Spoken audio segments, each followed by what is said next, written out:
Hi everyone, welcome to Nurse Sewing Diaries. In today's video, we are going to learn how to read a measuring tape.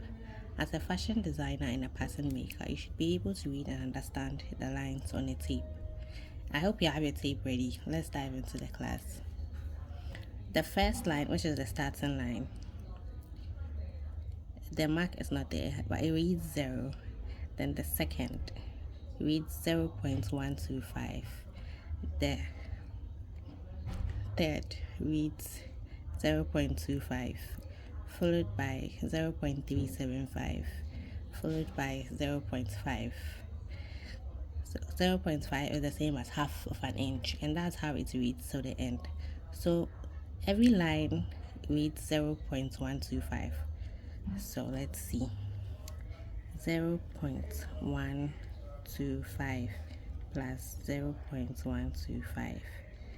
That gives you 0.25, which is this, plus 0.125, which reads 0.375, which is this, plus 0.125, which reads 0.5, which is half of an inch.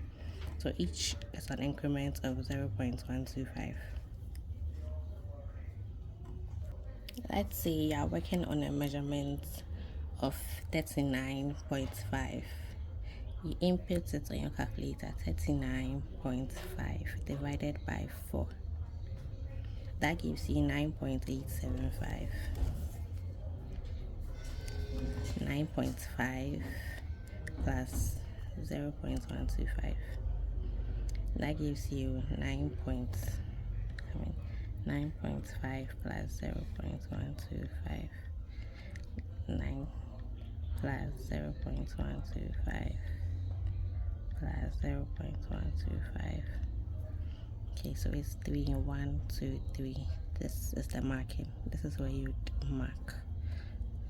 I hope this video was helpful. Don't forget to click on the subscribe button, share to friends and fellow fashion lovers so they can benefit from it. Drop your comments in the comment section and I'll be glad to answer them. See you in the next video. Bye.